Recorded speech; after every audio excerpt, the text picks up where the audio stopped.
Farmers face extortion from bandits before harvesting crops in Kaduna.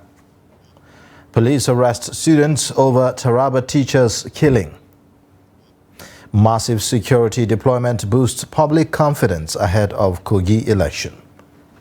On the foreign scene, Hamas says 13 killed in Israeli strike on Gaza's biggest hospital. These are the headlines on Trust TV News Update at this hour. I am Ayuba Ila. Thanks for joining.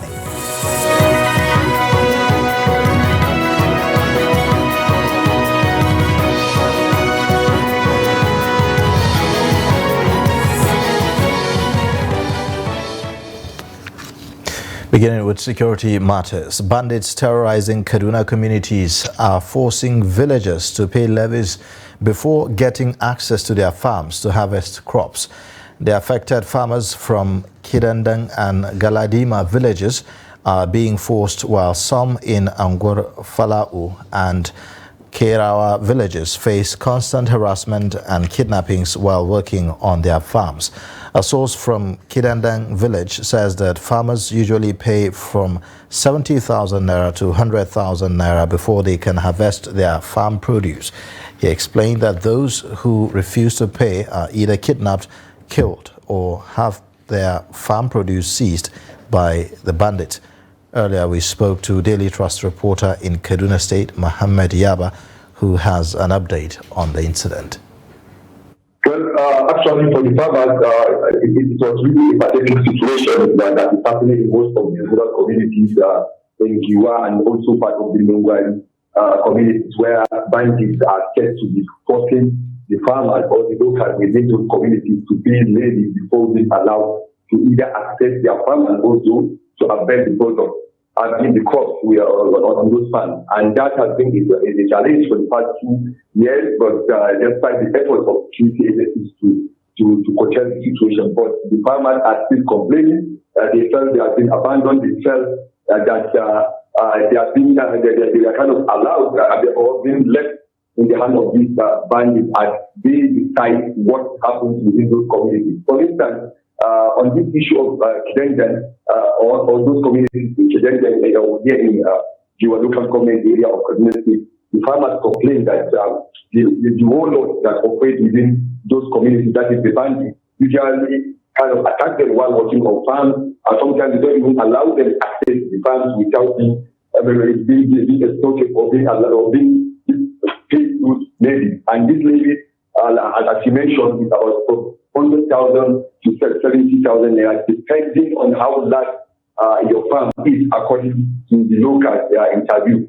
And that sometimes those that refuse to comply to the demands by these bandits are either killed, kidnapped, or have the whole cost seized from them. And that has been a problem, and that in fact some of them have started thinking of relocating from those communities to safer communities. According to the locals, as long as there are no enough security agents present within those communities, then the bandits will always have ability, can attack them with impunity, and they have no choice than to comply by paying those levies to those bandits, or else they will not be allowed to access it. So it's like they are just there, not knowing where to go, because some of them claim that they have been there for decades and that they cannot just move.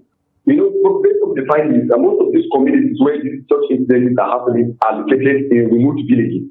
And based on that, which means some of them are either located within forest or nearby forest where these bandits are using as trade or as camp. And that, so these people, because they cannot go anywhere, and security agencies cannot just go there and remain in those remote villages, then it means they are under, they end up finding themselves under the territory of the bandits, because the bandits dictate what happens in those communities. Since there are no security presence, and sometimes in those villages, the local vigilantes that are securing those communities cannot withstand the power or the weapons of those bandits, and in that they decided most of them ended up kind of complying to the demand of those bandits that are operating within those territories or communities. The Nigeria Police Taraba State Command has confirmed the arrest of suspected students involved in the murder of a teacher at Model Primary and Secondary School. The incident led to the suspension of academic activities by teachers in protest to the killing. The report. Model Primary and Secondary School has become a big crime scene as police operatives swamped the premises following the fatal stabbing of a teacher by alleged students of the school. Habibu Umar Dodo is the principal Model Primary School and was a witness to the incident. He recounts what transpired. So now the teacher on duty asked him to stay back so that they can clear the place before they can go inside the school to look for the guarantor. So the teacher asked him and he retrieved back. So the older friend of the older boy, he just asked him why he will just go back because of the teacher. If you say that he is the one that they asked to go back, he will not go back. So now the teacher just asked him, what did you say? He said he will not go back. Then he asked them to go. Now they go. So the students that were there, that secondary school student, when they had the argument that is ongoing between the teacher and these two chaps that came, they now came so that to assist their teacher on what is happening. They now chase the student, the fellows, they chase them out of the school. When they go out, they mobilize themselves again. They mobilized themselves. They came in numbers to stay at the road close to the school. They wait for the teacher to come out from the school during the closing hours. When we close for the day, they just wait for him. He came and entered the canopy. The principal primary section of the school, Omar Dodo, says the school is in shock and will take necessary steps to ensure the perpetrators are brought to justice. We're having serious problem. Always, some of the outsiders will just come in the school in numbers and they are disturbing our peace. And our students are finding it very difficult to have a conducive environment so that they can learn what they were there. So we are appealing to the government again, please let them see to our own plight and bring security into our schools. The police public relation officer Abdullahi Usman, who confirmed the arrest of some of the suspects involved in the killing of the teacher, called on the public to exercise patience as the police conducts its investigations. From there, the command have to be on manhunt to make sure that the suspects are arrested so that they can feel wrath of the law. Presently, the suspect has been arrested. Investigation ongoing on the matter. Although normalcy has been restored to the area, the incident has negatively affected the academic community in Taraba State. As Kogi prepares for Saturday's governorship election, the executive chairman of Lokoja Local Government Council, Mohammed Asabe Mohammed, has reportedly slumped and died.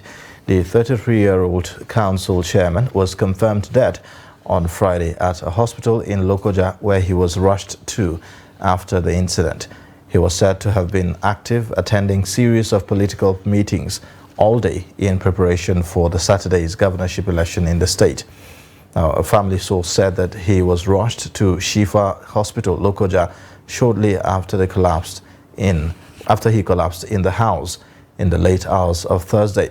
The Lokoja Local Government Chair, Lokoja Local Government Public Relations Officer of All Progressives Congress, Talaba Lakwaja, confirmed the incident in a statement.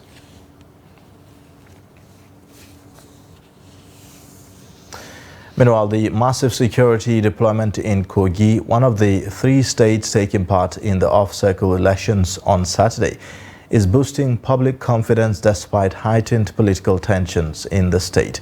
Political attacks have dominated the campaigns ahead of what will be a keen contest for the gubernatorial seat.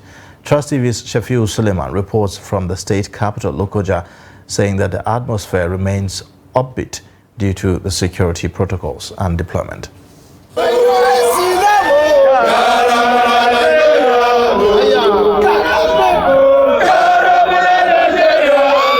Kogi State currently looks like a militarized zone ahead of the election on Saturday. Tensions remain high as police personnel are being deployed across the state to help maintain law and order.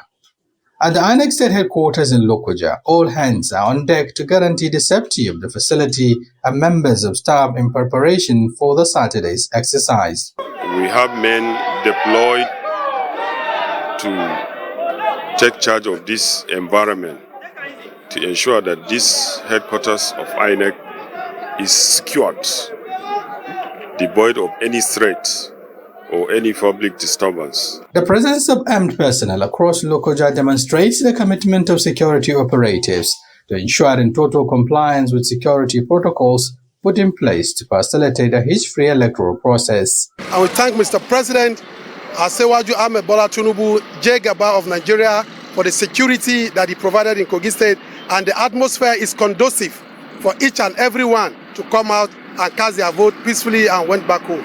I have my PVC with me, inshallah, and it's intact. By tomorrow morning, I will go there, do my accreditation, and I'll cast my vote for the candidate of my choice. The nature of security coming into Lokoja, I think there's going to be enough maximum security, and with the look of things happening presently now, I think there's going to be a record of free and fair election. The election management body INEC, on its part, has restated its readiness to conduct a credible exercise in Kogi. INEC Kogi has already made all the enabling arrangements to conduct successful election. Everything is well prepared for. We are just waiting for tomorrow. And all the RECs have been deployed to their respective local governments. The political atmosphere in Kogi State remains charged as voters head to the polls on Saturday to elect the next governor of the state. Despite the high temperature, residents expressed optimism to cast their votes on Saturday while calling for a free, fair and credible conduct of the exercise. From Lokoja, the Kogi State capital, Shafiu Suleiman, Trust TV News. In the meantime, the Deputy Inspector General of Police in charge of election in Imo State, DIG Frank Mba, says the force will go tougher on anyone found committing electoral offences in the governorship election on Saturday, the 11th of November. Mba stated this at the Imo Police Command while briefing journalists, affirming the arrival of all deployment vehicles and personnel for the security of the exercise. The DIG also said that over 25,000 policemen have been deployed to the state for the election, noting that the police will guarantee a safe environment for the election. We are determined to silence all criminal-minded goals. We will silence all criminal-minded goals. We'll keep our eyes on the big ball and we will not be distracted. The big ball is to make sure this election, the gubernatorial election in Imo State, is conducted in an atmosphere devoid of violence, devoid of intimidation, devoid of wanton destruction, devoid of arson, devoid of unnecessary assault, snatching of ballot boxes. Still on the off-cycle elections, election observers have highlighted critical issues that may threaten the smooth conduct of the electoral process. From security to electoral integrity, the stakeholders call for significant improvements to attain free, fair and credible elections in the country. Noel Sampson reports. With the off-cycle elections just around the corner, election observers are drawing attention to critical issues that remain a challenge for Nigeria's democratic growth and development. Issues like low voter turnout. Despite a considerable high number of voter cards collected means the elections will be decided by a small percentage of the electorate. The speakers also highlighted political violence and other issues as prevailing challenges that may hinder the success of the elections. The challenge of violence, especially in Imo, and how power of incumbency is being used to stifle opposition through the booking of hotels, using the signage, the state signage company to make sure that placing a fine of over 54 million for pasting of signage, and that is indeed removing level playing field for those who are contesting these elections. So those are some of the challenges. But more importantly is that we've pointed out that the security agencies and everyone who is involved, the voters and the government, has a responsibility to create a peaceful environment for the Saturday polls in those 3 states. Looking back at the pitfalls experienced during the conduct of the 2023 general elections, the stakeholders called for the utilization of individuals with proven integrity to oversee the processes. INEC should ensure proper and timely communication with stakeholders on election day process, including highlighting their challenges experienced and immediate plans to address those challenges to inspire citizens' confidence in the process. Yaga Africa calls on the Interagency Consultative Committee on Election Security, ICES, to ensure that security personnel deployed for the elections comply with the Code of Conduct on Election Security. When INEC conducted the mock accreditation in Imo, Bayelsa, and Kogi State last month, and it tested the IREV, and the pictures were very clear. So I think what we should be looking at now is that since INEC has said that the IREV, the results are the polling units, which is the most important point of election, the polling units are going to be uploaded. I think what we should be looking at now is to ensure that they are actually as clear as when INEC did its mock accreditation. With preparations almost concluded, all eyes will be on Kogi, Imo, and Bayelsa states for the November 11 elections that will produce governors for the state. Noel Samson, Trust TV News, Abuja. You're watching the news update on Trust TV. Coming up shortly, we'll look at how Kaduna Metropolis is dealing with growing waste management challenges. Details and more after the break. What NAFDAC is doing is making sure we are safeguarding the health of the nation. 80 million people have been accounted for that have glaucoma worldwide. The Nutrition Society of Nigeria is laying emphasis on exclusive breastfeeding of our babies. The incidence of kidney disease in children has also been rising, with an estimated 1 in 10 Nigerian children affected. And that sometimes those products contain things that could harm you more than you would expect. So you would have long-term damage which could affect your health over time. Intermittent fasting indeed is beneficial.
Thanks for staying. You're watching the news update on Trust TV. Here's a look at the top stories.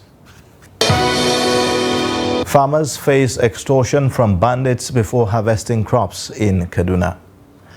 Plus, police arrest students who over Taraba teachers' killing.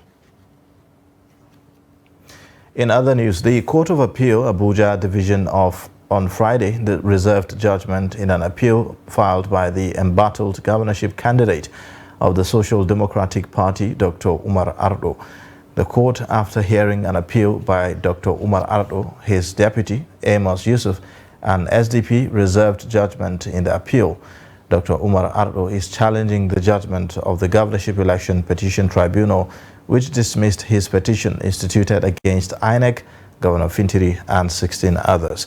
While delivering judgment, the chairman of the tribunal, T.O. Uloho, dismissed the petition, saying that the petition was incompetent, ineffective, defective, incongruous, and not properly instituted, and that the petitioners were not certain with what they want.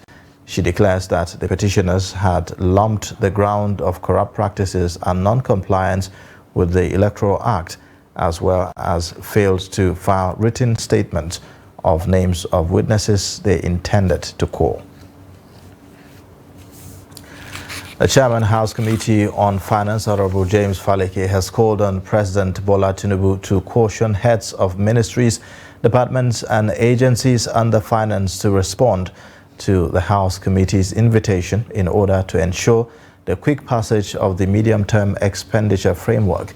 Faleke made the call on Thursday as the committee hearing when most of the MDAs failed to appear before the committee. The report. Recall that the President had on Tuesday last week transmitted the MTE FSP to both chambers of the National Assembly for quick deliberation and passage along with the 2023 supplementary budget. But the response of the invited MDAs leaves much to be desired, as it does not seem to show the importance the President attached to the documents, thereby eliciting outbursts from the committee members. The members criticised the action of the Managing Director, Industrial Training Fund, for his refusal to honour the invitation of the committee and for sending a subordinate instead of appearing in person. So, because you are speaking about issues, and so the duty of care that I know you have to discharge it is to the effect that what was your input into the document? Because when you come here, we expect you to speak to the document that you presented to us. The thing I want us to establish is that letter written. We want to know who signed that letter, so as to know the level of respect that your agency even actually have for the National Assembly as a whole. Mr. Chairman, permit me to have a view of the letter. Please, who signed that letter? Who signed it? The chairman of the committee at this juncture issued a warning while directing the President to call heads of MDAs to order. So I want to make it clear that any delay arising for the passage of MTEF is surely not the fault of the National Assembly. And so we appeal to the President to direct all his agencies, ministers and all his agencies, to appear before us unfailingly. Thank you. However, the Managing Director of Federal Housing Authority, Senator Olubenga Asafa, was asked to take a bow after defending the proposal of his agency, while the Permanent Secretary, Budget and Planning Office was given a new date to appear before the committee. Kaduna State has a rich history built on order and progressive development for decades. The culture of organization and discipline is being undermined by a growing health and environmental crisis across the metropolis. In this report, Trust TV's Bello Musa captures Kaduna's waste management crisis. Just a few years ago, Kaduna residents were taking pride in the beauty of the city center and metropolis after the urban renewal and beautification project by the state government. However, months after the beautiful scenery became popular with locals and visitors, Kaduna metropolis is now looking old, dirty, and unattractive due to indiscriminate refuse disposal. This heap of refuse is located between a primary school and a primary healthcare center at Ungweresenusi, a great risk for public health in the community. It affects our health with through malaria, because when the refuse is here, all the time you'll be seeing people going to the hospital to get treatment. This refuse is affecting us in this community, especially the hospital and school. It is worse during rainy season because of the bad odor.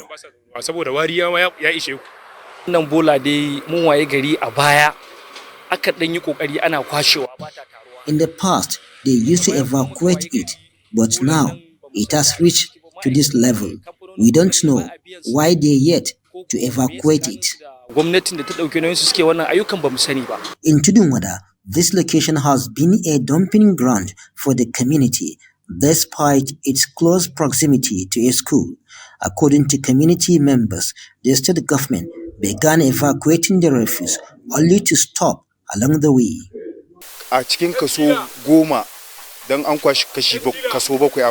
They started evacuating the refuse, but they stopped along the way, and we don't know why.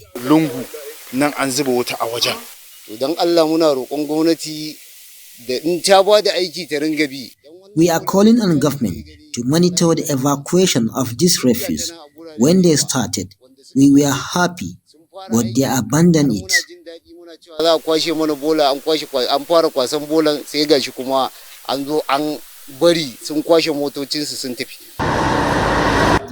The waste disposal crisis is undermining the well-being of residents who say the government needs to step in and mitigate the phenomenon.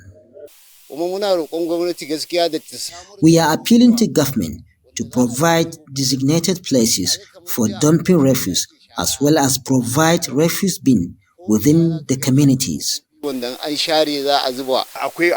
of refuse bin is responsible for this indiscriminate dumping of refuse by the people. Yeah, we are not happy at all, but we are pleading to the government, if there is anything that they can do about the refuse, they should please try and come and do it. Because as you can see, there is a primary school beside it. After the primary school, we have primary health care beside it. My call to the government is to look into our plight. Behind me is a school. Mosquitoes are too much in our community because of this refuse.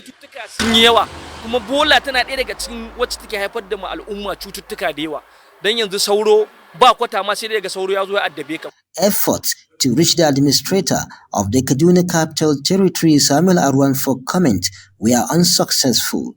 For Kaduna State to restore its lost glory as a bastion of progress and development, this menace cannot be allowed to fester for long. Bello Musa, Trust TV News, Kaduna. On the foreign scene, the Hamas government in the Gaza Strip say an Israeli strike on the territory's largest hospital killed 13 people, 13 martyrs and dozens wounded in an Israeli strike on Al-Shifa compound today in central Gaza City, a government statement said. Al-Shifa Hospital Director Mohammed Abu Salmiya said that Israeli tanks fired on Al-Shifa Hospital, while the Israeli military did not offer an immediate comment.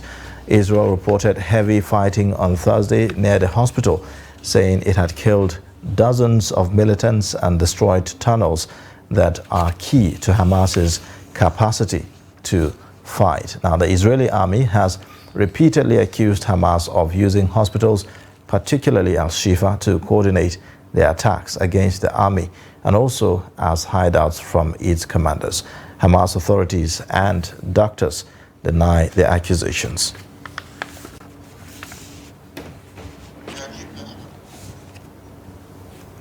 And that's a wrap on the news update. You can watch more via all our social media platforms and also on our YouTube live stream. I am Ayuba Ila. Thanks for watching. Bye for now.